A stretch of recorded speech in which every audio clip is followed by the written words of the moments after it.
Hello, నేను మిస్సేశ్వరం. Megastar Chiranjeevi టాలీవుడ్కి అగ్రనటుడు. దీంట్లో ఎవరు కాదనలేనటువంటి సత్యం ఉందని చెప్పి టాలీవుడ్లో ఉండేటువంటి కొంతమంది భావిస్తూ ఉంటారు. ఆయన టాలీవుడ్ పెద్దన్నగా కూడా చెప్పుకుంటూ ఉంటారు. ఆయన సినిమా మన శంకర వరప్రసాద్ విడుదలైంది. ఇది హిట్ టాక్ వచ్చేసింది. అయితే దీని కలెక్షన్స్ మీద రాజాసాబ్ తోటి కంపేర్ చేస్తున్నారు. సో రాజాసాబ్ కలెక్షన్స్కి మనశంకర వరప్రసాద్ కలెక్షన్స్కి కంపారిజన్ చేస్తున్నారు టాలీవుడ్లో ఉండే కొంతమంది లేదా ఫ్యాన్స్. యాక్చువల్గా pan world hero Prabhas, Chiranjeevi megastar, వీళ్ళిద్దరిని ఎవరిని మనం తీసేయలేం. అయితే కలెక్షన్స్ విషయంలో భిన్నాభిప్రాయాలు అయితే ఉన్నాయి. ఇప్పటి వరకు ప్రభాస్ సృష్టించినటువంటి రికార్డుని ఎవరు బ్రేక్ చేయలేదు అనేది ఆయన ఫ్యాన్స్ నమ్ముతూ ఉంటారు. కానీ పుష్ప 2 బ్రేక్ చేసింది అనేది ఒక వర్షన్. అయితే అది పోస్టర్ కలెక్షన్స్ తప్పితే వాస్తవం కాదు అనేది ఇంకొకటి కూడా టాలీవుడ్లో వినిపిస్తూ ఉంటుంది.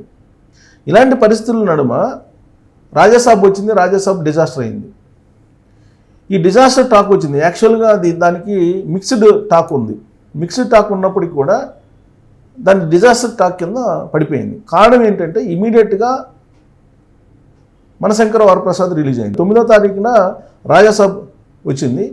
ఇమీడియట్గా 11వ తారీఖు ప్రీమియం తోటి మనశంకర వరప్రసాద్ పాజిటివ్ టాక్ వచ్చేసింది. దీంతో రాజాసాబ్ కలెక్షన్స్ కొంత పడిపోయాయి. యాక్చువల్గా రాజాసాబ్ కలెక్షన్స్ అంటే ప్రభాస్ హీరో కాబట్టి ఫస్ట్ డేనే 100 కోట్ల రూపాయల కలెక్షన్స్ రావాలి. బట్ ఇక్కడ Shankara Varaprasad cinema hit talk వచ్చింది కాబట్టి దాని మీద దీని ఎఫెక్ట్ పడింది. కానీ కలెక్షన్స్ని కంపేర్ చేస్తున్నారు ప్రభాస్ సినిమాకి, అలాగే తాండవం సినిమాకి, అలాగే మనశంకర ప్రసాద్ సినిమాకి. అఖండ తాండవం సినిమాకి ఎంత వచ్చింది, రాజాసాబ్కి ఎంత వచ్చింది, అలాగే చిరంజీవి సినిమా మనశంకర వరప్రసాద్కి ఎంత వచ్చింది, ఫస్ట్ డే కలెక్షన్స్ ఎంత అని చెప్పింది. ఎవరికి వాళ్ళే ఫస్ట్ డే కలెక్షన్స్ మీద మా హీరో సూపర్, మా హీరో అగ్రస్థానం అంటే మా హీరో అగ్రస్థానం అనేటువంటి విధంగా సోషల్ మీడియాలో ప్రొజెక్ట్ చేస్తూ ఉన్నారు. ఓవరాల్గా ఎంత కలెక్షన్స్ వస్తుంది అనే దాని మీద కాకుండా first day collections, second day collections మీద తీస్తున్నారు. First day, second day collections తీసినప్పుడు ఒక రకంగా ఉంటుంది మెగాస్టార్ కలెక్షన్స్. లాంగ్ రన్లో ఇప్పుడు థియేటర్కల్ రన్స్ నడుస్తూ ఉంది. ప్లస్ చాలా స్పీడ్గా వెళ్తుంది. హిట్ టాక్ వచ్చేసింది ఆ సినిమాకి. దాదాపు 400 కోట్ల దాకా రావచ్చు అని ఎక్స్పెక్ట్ చేస్తున్నారు. కాకపోతే 300 కోట్లు మాత్రం కన్ఫర్మ్ అని చెప్పి చెబుతున్నారు టాలీవుడ్లో ఉండేటువంటి టాలీవుడ్ వర్గాలు. అయితే ఓవరాల్గా కలెక్ట్ చేసినటువంటి కలెక్షన్స్ జోలికి వెళ్లకుండా ఫస్ట్ డే, సెకండ్ డేది చూస్తున్నారు. సో దీనికి సంబంధించి మనం ఆర్టిఫిషియల్ ఇంటెలిజెన్స్ని ఒకసారి మనం చూస్తే, ఆర్టిఫిషియల్ ఇంటెలిజెన్స్ నేను అడిగా, జెమినీ ఏఐని అడిగితే ఏం చెప్తుంది? జెమినీ ఏఐని అడిగితే జెమినీ ఏఐ ఏమంటుంది?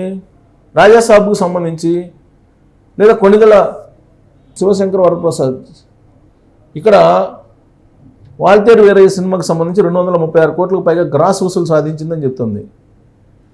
అలాగే నరసింహారెడ్డి, సైరా నరసింహారెడ్డి 240 కోట్ల వరకు గ్రాస్ వసూలు చేసింది అంటున్నారు. ఖైదీ నెంబర్ 150 ఇది రీఎంట్రీలో అప్పట్లోనే 164 కోట్లు వసూలు చేసిందని రికార్డు చూపిస్తుంది. ఇక్కడ చూడండి రాజాసాబ్ కలెక్షన్స్ చూస్తే మొదటి రోజు కలెక్షన్స్ వచ్చేసి వరల్డ్ వైడ్ 112 కోట్లు, 4 రోజులు మొత్తం వచ్చేసి గ్రాస్ 201 కోట్లు, 6 రోజుల టోటల్గా ఇండియాకి వచ్చేసేపటికి 124.65 కోట్లు, 6 రోజుల ప్రపంచవ్యాప్త గ్రాస్ వచ్చేసి 182 నుంచి 190 కోట్లు ఉంటే వరకే అని చెప్పేశారు. సో దీనికి సంబంధించి ఇక మనం చిరంజీవి సినిమాని అడుగుదాం. మనశంకర వరప్రసాద్ ఫస్ట్ డే కలెక్షన్స్ ఎలా ఉన్నాయి అనేది, మనశంకర వరప్రసాద్ కలెక్షన్స్ ఎలా ఉన్నాయని చెప్పి అడిగితే ఏం చెప్తుంది? జెమినీ ఐ అంటే జెమినీ ఐ కొంచెం బాగున్నటువంటి ఆర్టిఫిషియల్ ఇంటెలిజెన్స్కి సంబంధించినటువంటి ప్లాట్ఫామ్. ఇక్కడ చూడండి మొదటి రోజు కలెక్షన్స్ 84 కోట్లు అంటే ప్రభాస్ కన్నా తక్కువ. రెండో రోజు కలెక్షన్స్ ఎంత? 120 కోట్లు. 2 రోజుల మొత్తం వచ్చేసి ప్రపంచ గ్రాస్ వరల్డ్ క్లాస్ 120 కోట్లు, 4 రోజుల మొత్తం వచ్చేసి 130 కోట్లు పైగా. నార్త్ అమెరికా వచ్చేసి 2 మిలియన్లు అని చెప్పి చెప్తుంది. అదే ప్రభాస్కి వచ్చేటప్పటికి నీకు మొదటి రోజే 112 కోట్లు వచ్చింది. దీనికి వచ్చేసి ఎంత వచ్చింది? 84 కోట్లు వచ్చింది. ఇక 4 రోజుల వరల్డ్ మొత్తం కలెక్షన్ ఎంత వచ్చింది? 2 రోజులది 120, 4 రోజులది వచ్చేసి 130 కోట్లు వచ్చింది. వరల్డ్ గ్రాస్ వచ్చేసి 130 కోట్లు వచ్చింది. ఇక్కడ 4 రోజుల గ్రాస్ వచ్చేసి 4 రోజుల వరల్డ్ వచ్చేసి 201 కోటి వచ్చింది. అంటే ఇక్కడ కూడా తక్కువే ఉంది. అంటే ప్రభాస్ కంటే కూడా మొదటి 2-3-4 రోజుల వరకు తక్కువగా ఉంది. ఏది మనశంకర వరప్రసాద్. సరే, అఖండ తాండవం చూద్దాం. అఖండ తాండవం కలెక్షన్స్ అని కొడితే ఇక్కడ చూడండి, అక్కడ ఎంత వస్తుంది చూడండి. అఖండ తాండవం ఎలా ఉంది అనేది కనుక మనం అడిగితే ఇక్కడ చూడండి, డిసెంబర్ 12 విడుదలైంది. అప్పుడు యాక్చువల్గా ఏ సినిమాలు కూడా పెద్దగా లేవు. మొదటి రోజు వచ్చేసి 59 కోట్లు, అంటే చిరంజీవి కన్నా తక్కువ. మొదటి రోజు ఇండియా నెట్ వచ్చేసి 76 కోట్లు వచ్చింది. ప్రపంచవ్యాప్తంగా 59.5. మొదటి వారం ఇండియా నెట్ వచ్చేసి నెట్ వస్తుంది, ఇది 76.5 కోట్లు. మొత్తం ఇండియాకు సంబంధించి 94.45 కోట్లు. మొత్తం ఇండియా గ్రాస్ వచ్చేసి 111.45 కోట్లు. ఓవర్సీస్ కలెక్షన్స్ వచ్చేసి 12. టోటల్గా ప్రపంచవ్యాప్తంగా గ్రాస్ వచ్చేసి 123 కోట్లు. అంటే దీనికంటే బెటర్గా మనశంకర వరప్రసాద్ కలెక్షన్స్ అయితే ఉన్నాయి. సో కలెక్షన్స్ వైజ్ తీసుకుంటే కనుక ప్రభాస్ని మొదటి 4 రోజులు క్రాస్ చేయలేకపోయింది ఏది చిరంజీవి సినిమా. సో ఇదే ఇప్పుడు వాళ్ళ ఫ్యాన్స్ కూడా చర్చించుకుంటున్నారు. సో ప్రభాస్ని ఎవరు కొట్టలేరు, ప్రభాస్ ఓపెనింగ్స్ని ఎవరు బ్రీచ్ చేయలేరు అని చెప్పి. బట్ మనశంకర వరప్రసాద్ లాంగ్ రన్లో, థియేట్రికల్ రన్లో బాగా ఉంది కాబట్టి దాదాపు 300-400 కోట్ల వరకు కలెక్ట్ చేయొచ్చు అని చెప్పి ఎక్స్పెక్ట్ చేస్తున్నాం. 300 కోట్లు కన్ఫర్మ్.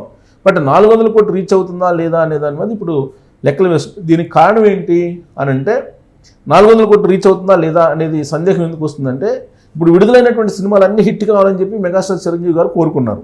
దీంట్లో ఎలాంటి సందేహం లేదు. ఎందుకంటే ప్రీ రిలీజ్ ఫంక్షన్లోనే చెప్పారు అన్ని సినిమాలు హిట్ కావాలి, సంక్రాంతికి విడుదలయ్యాయి అని చెప్పి. నిజంగానే ఆయన అన్నట్టు అన్ని సినిమాలు హిట్ టాక్ వచ్చినాయి. అనగనగా ఒక రాజు సినిమా హిట్ టాక్ వచ్చింది. నారీ నడుమ మునారి డబల్ హిట్ టాక్ వచ్చింది. అలాగే రవితేజ నటించినటువంటి భర్త మహాశైలకు ఆ సినిమా హిట్ టాక్ వచ్చింది. కానీ ఆ టాక్ తగిన విధంగా కలెక్షన్స్ మాత్రం రావట్లేదు. దానికి కారణం ఏంటి అని అంటే, ఆల్రెడీ మనశంకర వరప్రసాద్ సినిమా ఉంది కాబట్టి దానికి ఫ్యాన్స్ హైప్ క్రియేట్ చేస్తున్నారు. భర్త మహాశైలకి థియేటర్లు కూడా అంత రాలేదు. థియేటర్కల్ రన్ చాలా స్పీడ్గా ఉంది చిరంజీవి సినిమా. ఆ కారణం చేత భర్త మహాశైలకు కొంత స్లో అయింది. బట్ ఎప్పుడైతే అనగనగా ఒక రాజు, నారీ నడుమ మురారి సినిమా యూత్కి కనెక్ట్ అయిందో అప్పుడు కలెక్షన్స్ తగ్గిపోతున్నాయి చిరంజీవి సినిమాకి. దీంతో 400 crores అనే దాన్ని రీచ్ అవుతుందా లేదా అనేది అబ్జర్వ్ చేస్తున్నారు. బట్ ఓవరాల్గా చూసుకుంటే ఓపెనింగ్ కలెక్షన్స్ని ప్రభాస్ని అయితే కొట్టలేదు అని చెప్పి వాళ్ళ ఫ్యాన్స్ చెప్తున్నటువంటి మాట. మరి ఏ సినిమా కలెక్షన్స్ ఎలా ఉన్నాయి అనేది నేను చూపించాను. దీని మీద మీరు కామెంట్ చేయొచ్చు. Thank you.